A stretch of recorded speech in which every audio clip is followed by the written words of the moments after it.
IDFM 98 de la bande FM, La sagesse des oiseaux, petit traité d'ornithologie poético-philosophique aux éditions des Deux Océans avec Éric Sablé, que je suis très contente de recevoir ce soir dans cette émission de la du Miroir. Éric Sablé, vous avez écrit, c'est votre 21e livre chez Dervy, vous en avez écrit plus d'une cinquantaine.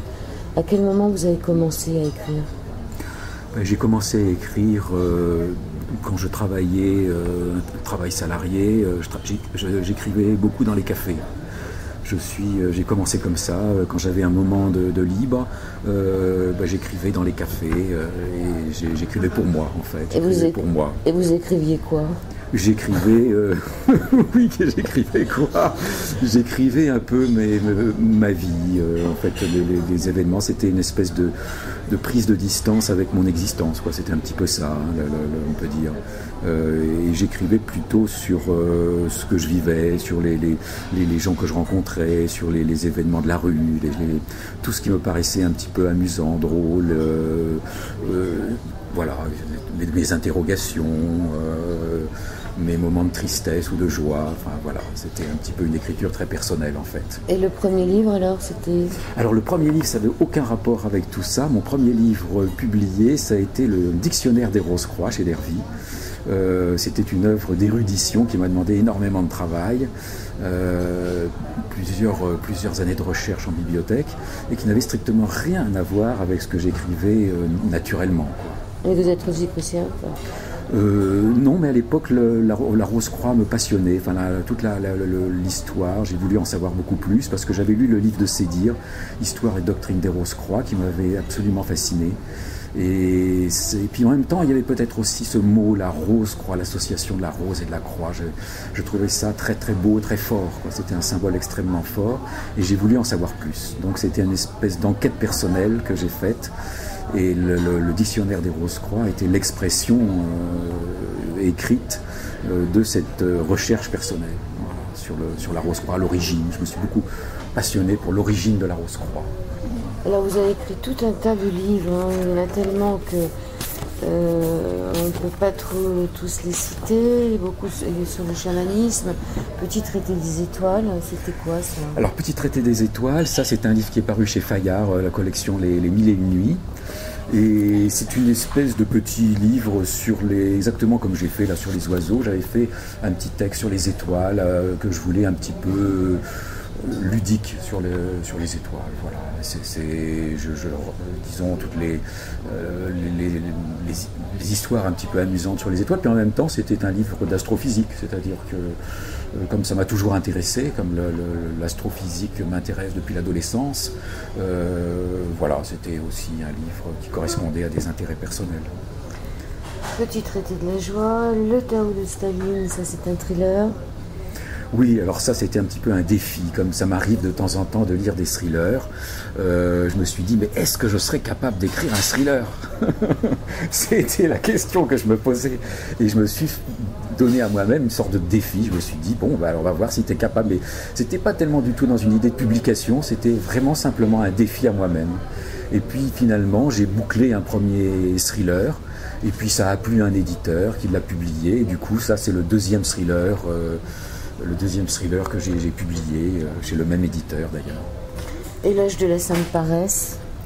Oui, alors la Sainte Paresse n'est pas la paresse. C'est un petit peu pour moi une traduction personnelle du terme chinois wei wu wei, c'est-à-dire agir sans agir. C'est-à-dire une sorte de non-agir taoïste. Pas la paresse au sens où l'on l'entend... Donnez-moi un exemple alors. C'est quoi la Sainte Paresse ? La Sainte Paresse ? Oui, un exemple. Un exemple de Sainte Paresse ? C'est par exemple savoir contempler. Ce n'est pas, surtout, il faut bien comprendre que ce n'est pas s'affaler devant la télévision ou alors avec des chips. Voilà. Boire avec les amis dans les cafés, voilà, c'est pas ça du tout. C'est plutôt une attitude contemplative. dans la vie. Voilà, c'est être capable, par exemple, un soir d'orage, d'être à l'écoute de l'orage, ou de regarder le fleuve qui passe, ou d'être dans un état de contemplation. C'est-à-dire, et je pense que c'est quelque chose que l'on a beaucoup oublié en Occident, et que c'est intéressant de retrouver justement cette capacité de contemplation que j'appelle la sainte paresse. Alors ça va nous amener justement sur votre livre, La sagesse des oiseaux. C'est quand même un oiseau qui, un matin, dans un rêve, vous a fait paresser un peu dans votre lit. Hein? Racontez-nous cette histoire. Ah oui, ça c'est une histoire qui m'est arrivée. J'étais dans un état de grande souffrance, il faut dire. Et un jour, comme ça, c'est vrai, dans un état de demi-sommeil, il y a souvent des expériences comme ça qui arrivent dans cet état de demi-sommeil, il y a un goéland qui est apparu, enfin d'abord un paysage marin comme ça, avec des goélands dans le fond, très très beau paysage, mais c'était vraiment comme une vision, c'était pas un rêve, hein, c'était exactement comme une vision réelle. Un film. Comme un film, exactement, voilà, c'était exactement comme un film. Et brusquement, il y a eu un goéland comme ça, un très très gros goéland qui s'est perché sur mon épaule, qui m'a touché la tête avec son bec, et brusquement j'ai senti comme ça un fluide de joie qui me pénétrait depuis le sommet du crâne jusqu'à la pointe des pieds. Et tout cet état de souffrance dans lequel je me trouvais depuis plusieurs jours a complètement disparu. C'est envolé. C'est envolé, voilà, exactement. C'est envolé. Et ensuite, je me suis réellement réveillé, c'est-à-dire que je suis vraiment passé dans l'état de veille, mais je suis resté dans cet état de paix, disons, que m'avait donné ce que j'appelle ce dieu goéland. Quoi. Voilà, oui, donc vous dédiez ce livre au goéland, alors ça serait finalement, en chamanisme, ce que vous avez écrit sur le chamanisme, ça serait votre dieu totem. Oui, le goéland, mais je ne le savais pas à l'époque, mais on a chacun un oiseau totem, parce qu'on a un animal totem. Un oiseau. On a chacun un oiseau totem. On a un animal totem et on a aussi un oiseau totem. Et mon oiseau totem, c'est le goéland. Oui, j'ai un lien particulier avec cet oiseau-là. Je sais qu'il n'est pas très aimé par beaucoup de gens sur le bord des mers, mais moi j'aime beaucoup le goéland. Ouais, alors c'est toute la fin de votre livre sur le goéland. Oui. Moi, je pense que moi, ça serait le rouge-gorge. Je pense que j'ai des histoires avec un rouge-gorge. Ah, c'est Mars alors. Et on apprend des choses, hein, parce qu'ils sont pas si sympas que ça, les rouges-gorges. Non, les rouges-gorges sont très particuliers. C'est un oiseau qui est sous le signe de la planète. Pour ceux qui s'intéressent un petit peu aux énergies planétaires de la planète Mars. Et il est très très familier avec l'être humain, c'est-à-dire, mais il lui faut un territoire qui soit énorme. Et dès qu'il y a un autre rouge-gorge qui essaye de pénétrer dans son territoire, il est très très virulent, très agressif. Et même si vous présentez une espèce de petite pelote, fabriquez une petite pelote que vous teignez un peu en rouge, il la déchiquette, tellement il est agressif avec ses congénères. Et même la femelle, à l'époque de l'accouplement, a du mal à pénétrer sur le territoire du mâle. C'est pour dire le caractère agressif du rouge-gorge qui a, disons, le sens du territoire très développé. Quoi. Voilà. Mais ceci dit, pour l'être humain, il est très attachant et on peut justement apprivoiser un rouge-gorge. Dans beaucoup de traditions religieuses, vous commencez comme ça, votre livre, Éric Sablé, de croyances populaires, de mythologie dans ces traditions, donc l'âme est un oiseau. Oui, c'est vrai, et ça remonte très très loin, puisqu'on a retrouvé justement des figures comme ça. Chez les Égyptiens. Déjà chez les Égyptiens, c'est vrai que l'âme est un oiseau à tête humaine, c'est le bât, le bât est un oiseau à tête humaine, donc c'est l'âme spirituelle. Et non seulement ça, mais on retrouve ça en Grèce ancienne, on retrouve ça un petit peu partout, et même quasiment au néolithique, quoi. Il y a toujours cette... et il y a aussi cette histoire de cette grotte préhistorique avec cet être humain, justement, en état de coma et avec une tête d'oiseau, quoi. Et ça, c'est en France, hein. Ça, c'est en France, oui. On ne peut plus le voir. Non, maintenant, c'est difficile d'aller dans les... c'est dans la grotte de Lascaux. Dans la grotte de Lascaux, il y a justement une figure, disons, c'est très très étrange parce que cet individu comme ça, qui est comme couché avec le sexe en érection et qui a une tête d'oiseau, et à côté de lui figure justement un bâton surmonté d'une tête d'oiseau. Or ça, dans le chamanisme, justement, on sait que le bâton avec une surmontée d'une tête d'oiseau, ça représente justement, ça se retrouve notamment beaucoup sur les tombes des chamans, et ça représente justement le voyage de l'être humain qui à travers l'invisible, qui après la mort ou qui, lors du voyage chamanique, passe justement sur un autre plan, en quelque sorte, un autre plan de conscience. Oui. Vous dites qu'ainsi, pour nos ancêtres de la préhistoire, la difficulté n'était pas de s'envoler librement, mais de ne pas se perdre dans l'immensité cosmique, parce que ce bâton, il servait à repérer les étoiles, ou tout du moins... Alors c'était un bâton de visée, ça on sait ça par Christian Dekerlor, qui a fait un très beau livre sur les oiseaux messagers des dieux, et qui a été initié par un chaman en Mongolie. Et elle a retrouvé exactement le même bâton en Mongolie qui est encore utilisé que ce bâton qui est figuré dans la grotte de Lascaux, ce qui est quand même incroyable. Et justement, c'est pour ça qu'elle affirme que ce bâton, en fait, n'était pas du tout une branchette. Là, je ne parle pas du bâton qui est surmonté d'une tête d'oiseau, c'est un autre bâton qui est à côté. Elle dit que ce n'est pas du tout une branchette, comme le disent les préhistoriens, mais c'était un instrument qui servait à se repérer lorsque l'on était en état de décorporation, en quelque sorte, de vol chamanique. C'était un bâton qui servait à se repérer sur l'étoile polaire et donc de ne pas se perdre dans l'immensité cosmique. Et ça, elle a eu cet enseignement-là récemment d'un chaman mongol. C'est incroyable, on peut en quelque sorte décrypter des dessins de la préhistoire qui nous sont assez mystérieux grâce justement au chamanisme actuel, à des enseignements chamans actuellement. Et ça, je trouve que c'est extrêmement intéressant. Oui, il y a aussi le fait que ça m'a beaucoup fait penser à Osiris aussi, la façon dont il est couché et où il y a un oiseau qui vient sur lui. Oui, tout à fait, oui, effectivement, je n'y avais pas pensé, mais c'est très juste, c'est très juste. Et effectivement, après la mort d'Osiris, et justement... Où Isis vient comme un oiseau. Isis vient... il vient chercher la semence alors qu'il n'a plus de sexe. Voilà, c'est ça. Oui, c'est invraisemblable. Alors justement, sur la sexualité des oiseaux, on arrive au stade du coq à l'âne, mais plutôt du coq à l'oiseau. Et sur la sexualité des oiseaux, ils ont leur puissance en fonction de leur sexualité. C'est-à-dire qu'un oiseau qui n'a pas de sexualité, c'est un faible. Oui, alors ça c'est très curieux parce qu'on a fait des expériences à ce sujet-là. Alors ça c'est valable pour les sociétés d'oiseaux, des oiseaux qui sont extrêmement hiérarchisés, qui vivent en société, comme les choucas.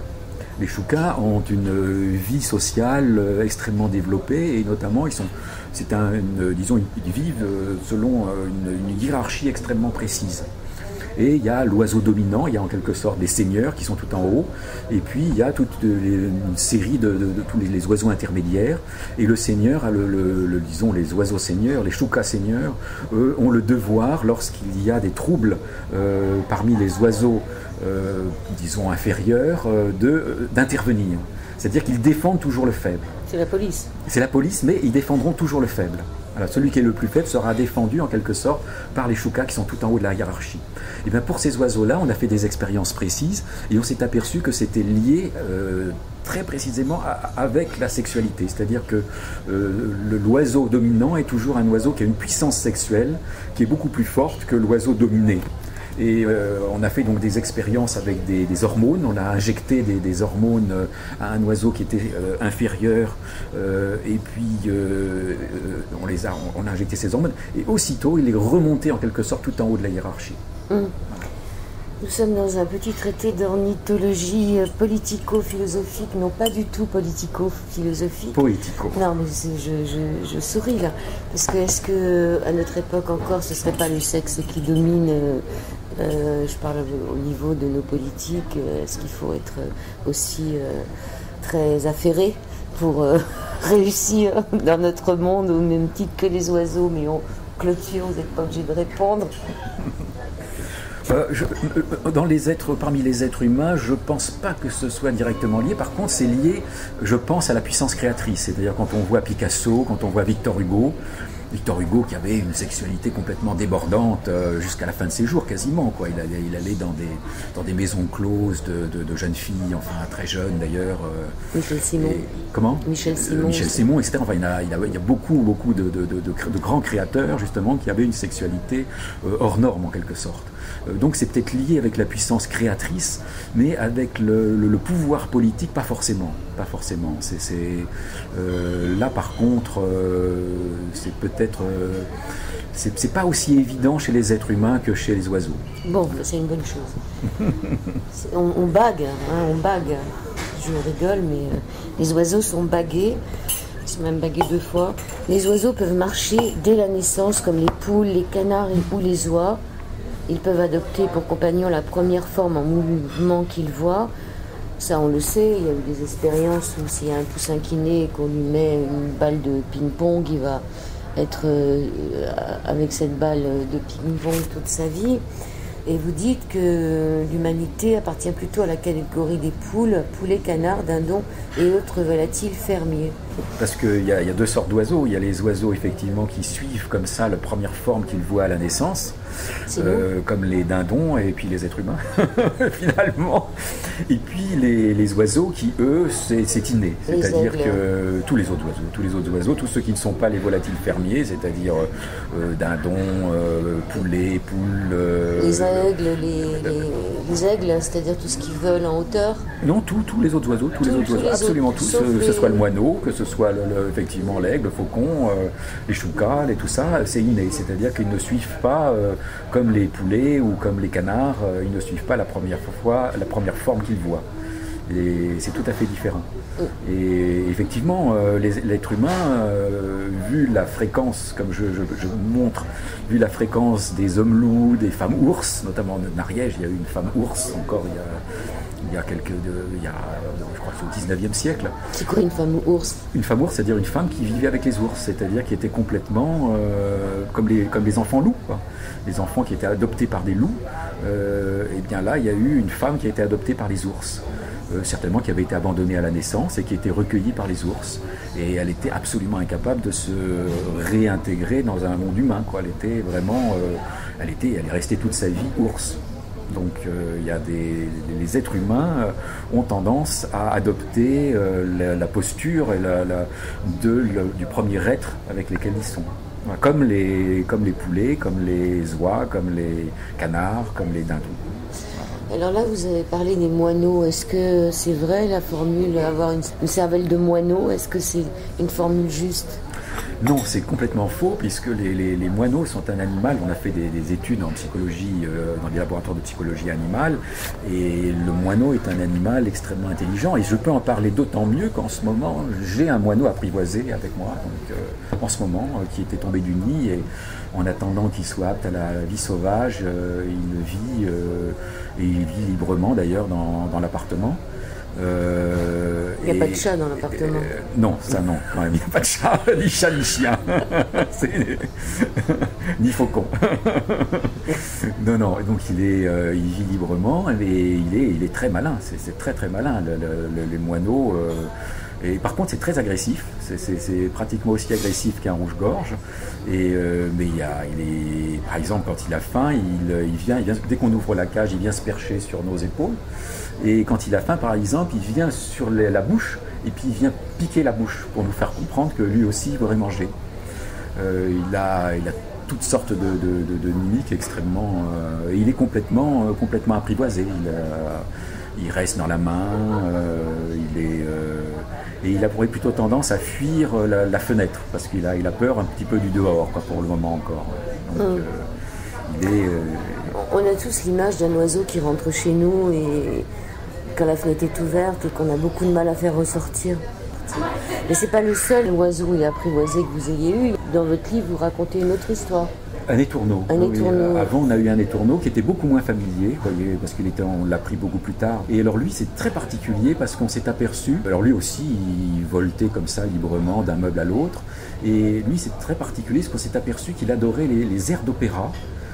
et qu'il tentait de les imiter. C'est-à-dire que dès qu'il y avait un air d'opéra à la radio, par exemple, Valkyrie, c'est ça. Les Valkyries, par exemple, et bien aussitôt, il commençait à vouloir l'imiter. Il commençait à chanter en harmonie, en quelque sorte, avec l'air d'opéra qui passait. Et du coup, effectivement, j'ai trouvé aussi dans un livre une histoire comme ça, d'un musicien, un flûtiste, qui avait appris la brabançonne à un étourneau apprivoisé. Cet étourneau était parti, et au bout d'un moment, on s'était aperçu que dans la forêt voisine, tous les étourneaux chantaient la brabançonne. C'est-à-dire que non seulement il s'était enfui à un moment donné, et non seulement il y avait cet oiseau-là particulier qui chantait la brabançonne, qui l'avait appris, mais lui-même l'avait appris aux autres étourneaux de son entourage.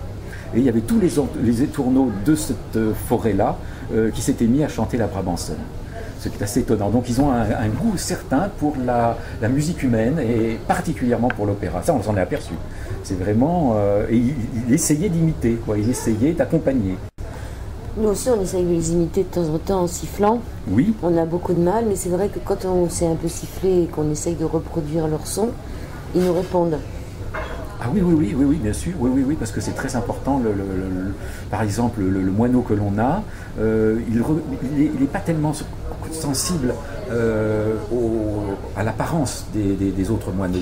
Mais en revanche, il est très très sensible au son. C'est-à-dire, dès qu'il entend un autre moineau, aussitôt, il s'excite et il commence à répondre. Mais alors, s'il les voit, il n'a pas tellement de réaction. Et si ce moineau, il a une casquette comme vous, qu'est-ce qu'il fait alors? Quand vous faites le moineau, est-ce qu'il est capable de savoir que c'est pas un vrai moineau? J'arrive pas à imiter le moineau, je dois dire, j'arrive pas.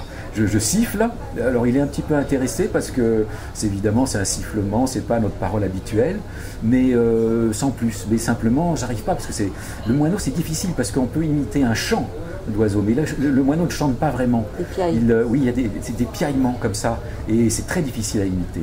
Par contre, alors ce qu'on a fait comme expérience, on lui a mis devant l'ordinateur et on a mis sur la branche et sur internet des chants de moineaux. Et alors on entend comme ça, et il commence à répondre. Il commence à répondre évidemment au chant de moineau qu'il entend. Et au bout d'un moment, le chant en quelque sorte s'emballe. Ils ont entendu alors, des dizaines de moineaux qui commencent à chanter en même temps. Et là brusquement il prend peur et il vient vite se réfugier sur notre épaule.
C'est l'été, c'est l'été, c'est l'été.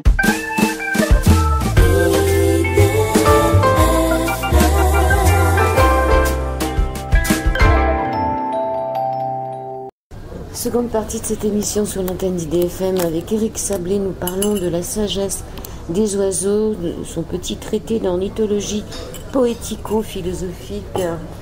Et vous écrivez que selon un évangile apocryphe, le Christ enfant façonnait des petits oiseaux d'argile qui étaient capables de s'envoler.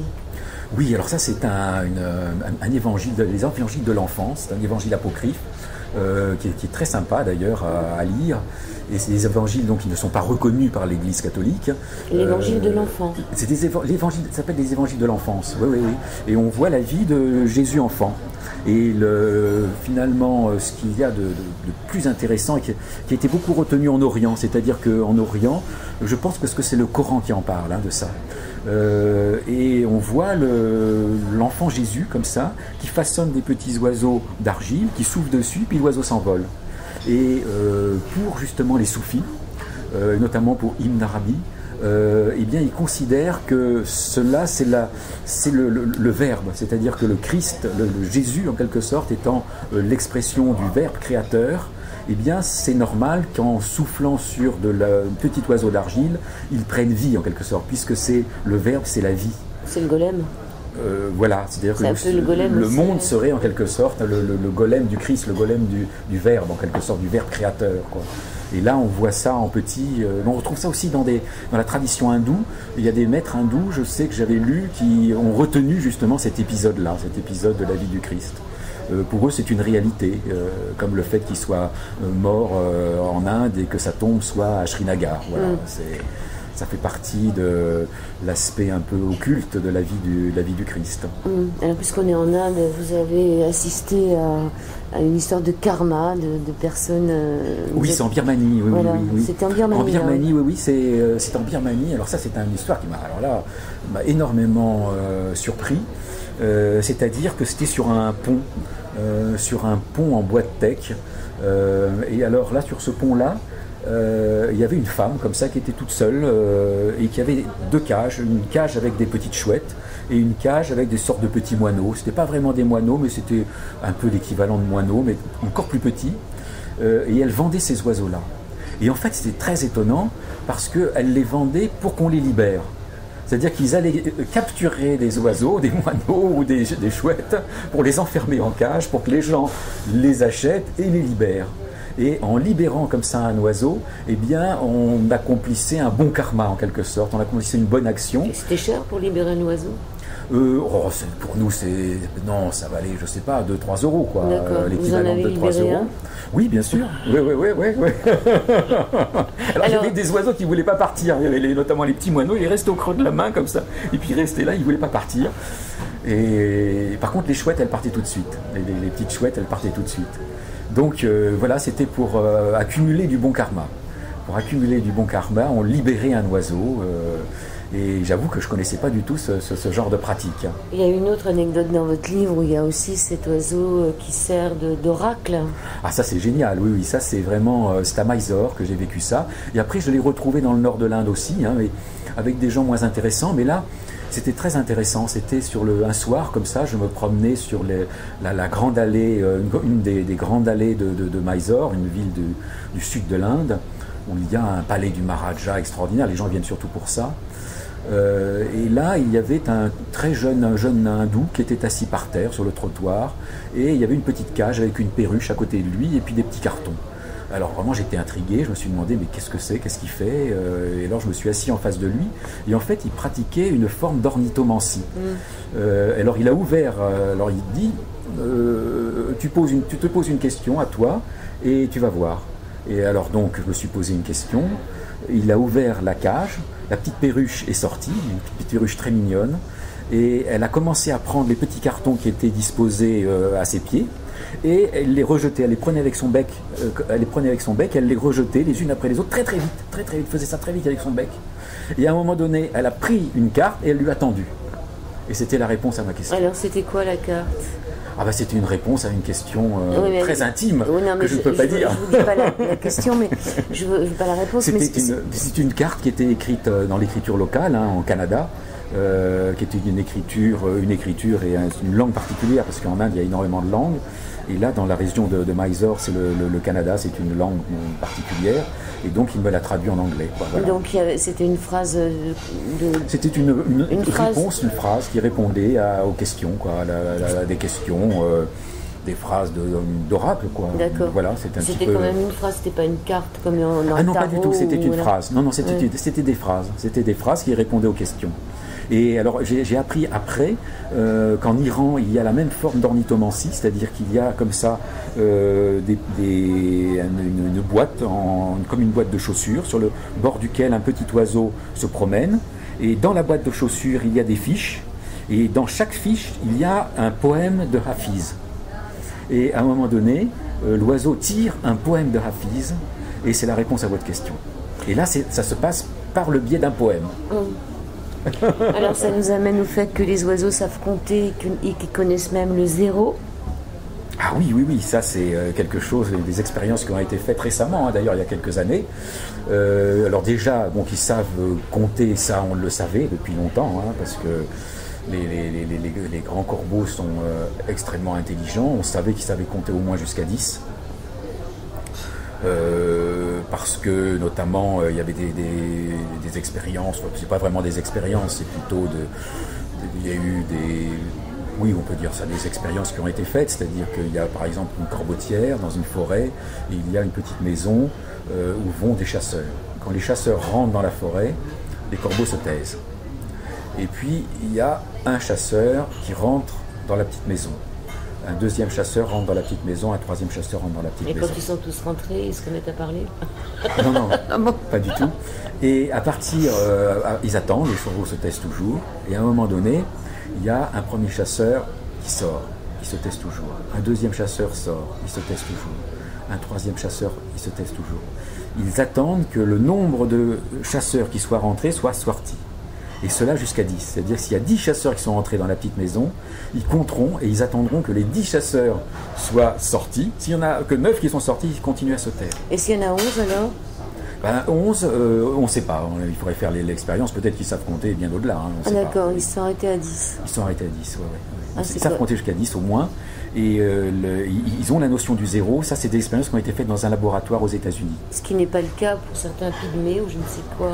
Oui, alors ça, c'est très étonnant parce que ça m'a beaucoup interrogé sur l'essence de l'être humain, parce qu'il est évident qu'il y a certains, comme les Sénoïdes de Malaisie par exemple, qui ne savent compter que jusqu'à 3 pour eux. Il y a 1, 2, 3 et beaucoup. Et beaucoup de peuples dits primitifs, ne savent compter que jusqu'à 3. Alors, justement, les oiseaux non seulement savent compter au moins jusqu'à 10, mais en plus ça, ils savent additionner, ils savent soustraire, ils ont la notion du zéro. Enfin, on pourrait dire que les corbeaux, par exemple, ou les perroquets gris du Gabon sont beaucoup plus évolués que ces peuples primitifs. Mais ce qu'il y a, c'est que ces peuples dits primitifs, eux, ont une métaphysique, en quelque sorte, une religion qui est extrêmement complexe. C'est-à-dire qu'ils montrent qu'ils se sont posés des questions sur le sens de la vie, sur l'origine de l'homme, sur l'origine de la sexualité, sur ce qu'il y a après la mort. Alors que, évidemment, les grands corbeaux, les perroquets du Gabon ne s'interrogent pas sur, justement, ne se posent pas de questions religieuses ou métaphysiques. Et on peut dire que l'essence de l'être humain est plutôt dans cette capacité d'interrogation, d'émerveillement, plutôt que dans le fait quand on dit que c'est un animal raisonnable, je dirais que oui, c'est un animal raisonnable, mais c'est surtout un animal spirituel. Voilà, c'est pour opposer l'essence de l'être humain à l'essence du monde animal. Parce que finalement, il y a des oiseaux qui se débrouillent mieux avec le raisonnement et la raison que ces peuples dits primitifs. Et pourtant, ils se sont, eux, posé des questions que ne se posent pas les perroquets gris du Gabon ou les grands corbeaux. Les peuples primitifs. Certains peuples primitifs, dits primitifs. Alors, un animal spirituel, c'est normal, puisque l'ange, on le représente toujours avec des ailes. Oui. C'est pas un poisson qui nage entre deux eaux. Notre ange est quand même, l'ange est quand même un oiseau. Quelque part, il a des ailes. Oui, c'est vrai qu'il y a toujours ce côté spirituel, parce que l'oiseau, c'est un peu toujours la parole du ciel. C'est-à-dire, et comme c'est la parole du ciel, c'est la parole sacrée, c'est d'où l'ornithomancie, qu'on retrouve un peu partout. Ouais. Parce que justement, il y a ce côté sacré de l'oiseau dans la mesure où il appartient au ciel, exactement comme le chien appartient à la terre, on peut dire. Donc c'est ça qui fait cette importance, ce côté magique de l'oiseau. C'est justement cet aspect, ce lien avec le ciel. Alors si devenir un oiseau est un rêve pour l'occidental du XXe siècle, il était tout à fait réalisable dans l'ancien Tibet, du moins si l'on en croit un vieux test de Sakya Sri, le fou mendiant intitulé « Le sentier du transfert de la conscience » ou Powa. Alors racontez-nous un peu, ils arrivaient à s'envoler. Oui, alors ça c'est des exercices, ça fait partie des 6 yogas de Naropa. C'est-à-dire que dans le bouddhisme tibétain, il y a le Mahamudra, on peut dire, qui est l'aspect le plus dépouillé, et puis il y a les 6 yogas de Naropa qui sont pratiqués surtout au cours des périodes de retraite de 3 ans, 3 mois et 3 jours. Et parmi ces 6 yogas de Naropa, le dernier, c'est Powa. Powa, c'est justement un travail qui permet justement à l'âme, on pourrait dire, c'est pas exactement ça, mais oui, on peut dire l'âme de sortir en quelque sorte du corps par la fontanelle, par le haut du crâne. Oui, ça n'a pas l'air sympa, enfin ça n'a pas l'air facile, puisque au cours de l'ascèse apparaît tout d'abord un gonflement au sommet du crâne, et à cet endroit un suintement de sang et de sécrétion jaunâtre. Ça donne pas trop envie de pratiquer. Mais vous parlez aussi alors je ne le retrouve pas, mais de ce moine qui partait en lévitation comme ça. Alors ça c'est autre chose, ça c'est vraiment, là c'est 2 choses différentes, c'est-à-dire qu'il y a d'une part le décorporation, c'est-à-dire la sortie hors du corps, dans le corps de ce que les Tibétains appellent le corps de Bardo, ou on peut appeler ça le corps subtil, c'est-à-dire qu'on sépare le corps subtil du corps physique, ça c'est une chose. Et puis, il y a les gens qui lévitent, c'est-à-dire qui lévitent avec leur corps physique. Alors ça, c'est effectivement Blaise Cendrars, le roi en quelque sorte des saints qui lévitent, c'est Joseph de Cupertino, qui était un Italien. Et l'écrivain Blaise Cendrars voulait en faire le nouveau patron de l'aviation, évidemment. Ben oui, parce qu'il évitait. Il évitait tout le temps, et il a été même convoqué par l'Inquisition, par le tribunal de l'Inquisition, parce qu'on pensait qu'il l'évitait par sorcellerie. Et puis finalement, il s'est à peine arrivé au tribunal de l'Inquisition, la première chose qu'il a fait, il s'est collé au plafond. Et alors, aussitôt, on s'est bien aperçu que c'était pas de la sorcellerie, mais comme il s'était collé au plafond, on a dit que... Il ne pouvait pas le redescendre. Qu'il péchait par orgueil, et du coup, on l'a exilé dans un monastère perdu. Voilà. Mais il n'empêche qu'il a continué à faire ses lévitations qui étaient toujours liées aussi, ça c'est assez intéressant, à un moment d'émerveillement. C'est-à-dire c'est toujours quand il s'émerveillait qu'il lévitait. Et il allait se percher comme ça dans les arbres. Oui, mais après on est obligé de le redescendre avec une échelle. Oui, parce qu'une fois qu'il ne redescendait pas tout seul, alors on allait chercher une échelle et puis on le redescendait quand il était au sommet d'un arbre. Donc c'est un sacré personnage. Oui. Les oiseaux, ça pond des œufs. Nous aussi on fait des œufs d'ailleurs. Oui, en quelque sorte. Oui, bah oui, je veux dire, les femmes pondent une ovule tous les mois quand elles sont bien constituées, qui constitue un œuf. Donc cet œuf qu'on a beaucoup, qu'on appelle l'œuf cosmique, qui vient des oiseaux, c'est quoi cet œuf cosmique? C'est-à-dire qu'il y a une analogie entre en quelque sorte l'œuf et puis la naissance du monde, quoi, la naissance de l'oiseau et la naissance du monde. Donc il y a... notamment c'est l'œuf de Brahma, c'est-à-dire que dans la tradition hindoue, on considère qu'à l'origine, en quelque sorte, de la manifestation, à l'origine de l'univers, eh bien, il y a un œuf, et que cet œuf, justement, s'est séparé, c'est divisé en 2, etc. Enfin, c'est tout le processus de la création selon la cosmologie hindoue. Mais alors maintenant, est-ce que c'est l'œuf qui a donné cette idée, en quelque sorte cette idée d'une origine de la création qui viendrait aussi d'un œuf, Ou alors est-ce que c'est l'œuf qui est l'expression justement de cet œuf cosmique? C'est-à-dire vous avez deux visions du monde complètement différentes. Il y a la vision matérialiste, c'est-à-dire la nôtre, qui pense que les symboles ne sont qu'un reflet d'objets matériels, de choses matérielles. C'est-à-dire que l'amour de l'homme et de la femme, c'est quelque chose de physique. Mais pour les anciens hindous, par exemple, c'était l'expression de l'union entre le dieu et la déesse. C'est-à-dire, vous voyez, c'est deux visions du monde complètement différentes où, dans la vision traditionnelle, la vision hindoue par exemple, l'homme et la femme qui s'aiment ne font qu'exprimer les noces cosmiques en quelque sorte du dieu et de la déesse. Voilà, c'est-à-dire que c'est une sorte de reflet. Le monde n'est qu'un reflet de ce qui existe au niveau des archétypes, des archétypes en quelque sorte. Ah oui, puis si on regarde l'œuf, donc l'œuf, il y a quelque chose à l'intérieur. Et ce quelque chose qui est à l'intérieur, il est obligé de percer la coquille. C'est un peu nous quand même.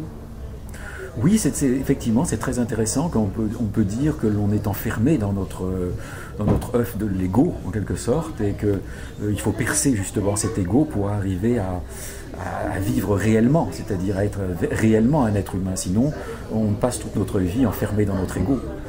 Et c'est simplement à partir du moment où on a percé cette coquille que l'on est réellement humain, on pourrait dire. On pourrait voir les choses comme ça, oui. Que nous aussi, il nous faut effectivement percer notre coquille. Oui. Mais est-ce qu'il y a beaucoup d'êtres justement qui sont capables de percer la coquille de l'ego? C'est ça le problème. Faut-il savoir encore qu'elle existe? Voilà, il faut savoir qu'elle existe cette coquille de l'ego. Alors est-ce qu'ils ont une âme collective, les oiseaux? Oui, ça c'est l'histoire de l'âme collective de l'oiseau. On retrouve un petit peu ce qui m'est arrivé avec le dieu goéland. C'est-à-dire que pour les anciens, alors ce qu'il faut dire d'abord, ça c'est très très intéressant, c'est que la science, certains scientifiques plus ouverts que les autres, retrouvent en quelque sorte cette notion d'âme collective.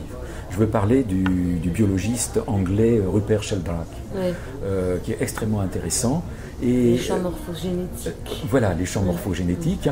Et c'est assez étonnant parce qu'il y a des expériences qui ont été faites, qui sont très très étonnantes, notamment avec des oiseaux, où après la guerre, comme il n'y avait pas de lait stérilisé, il y avait le laitier qui passait...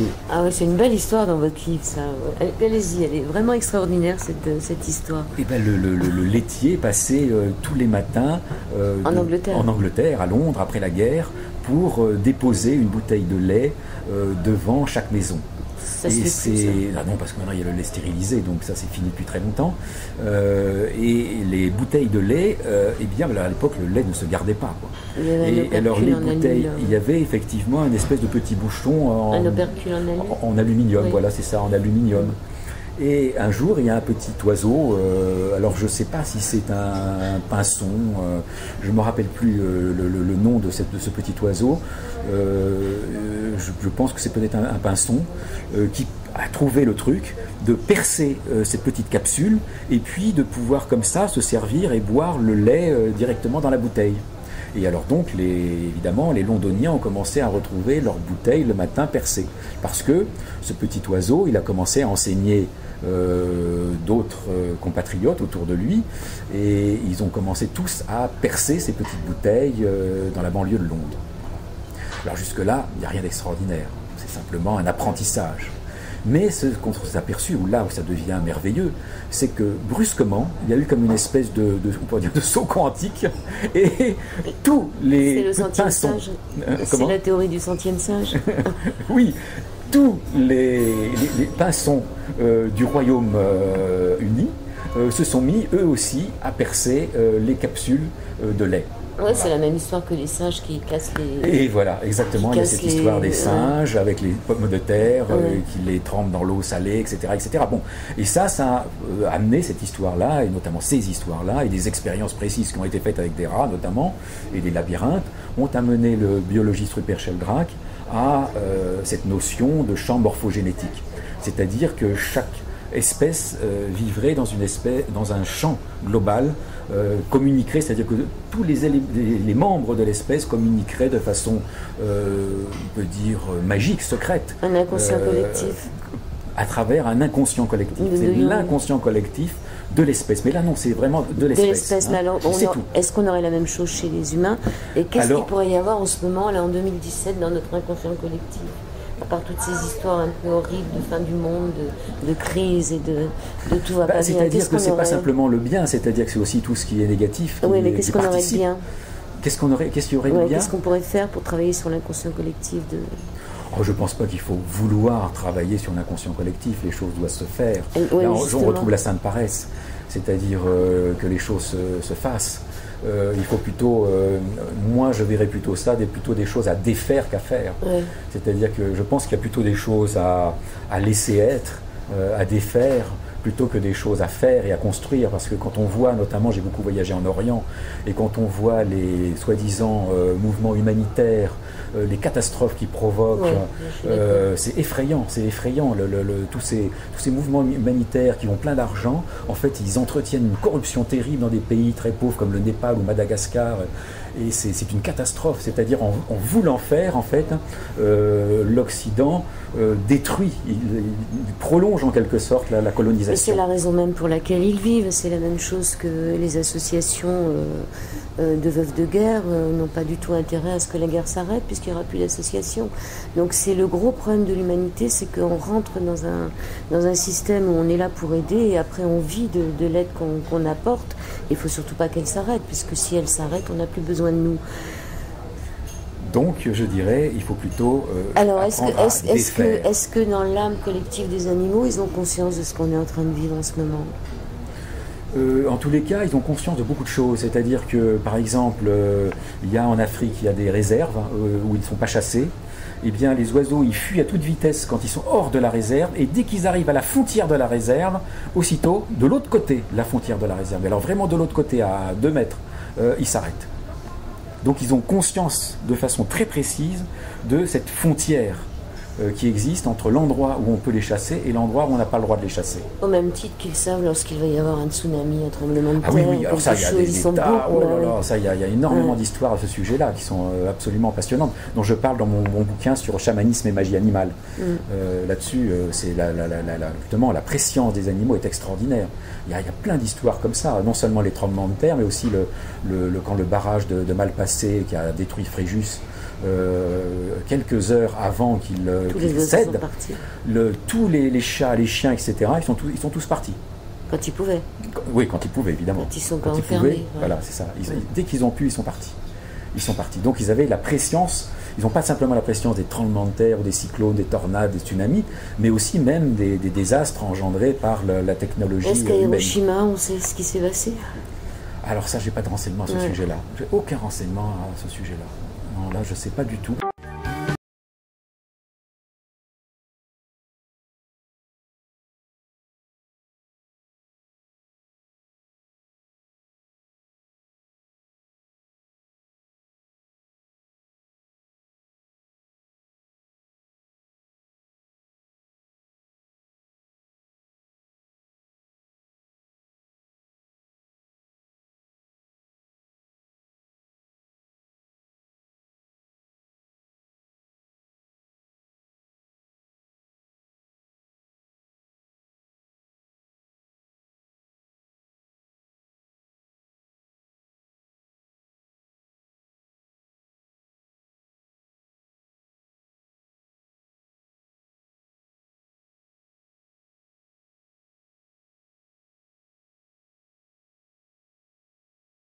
Des oiseaux, petit traité d'ornithologie poético-philosophique est paru aux 2 océans. C'est un petit livre, genre livre de poche, sans illustration, mais les illustrations, elles seront dans votre tête.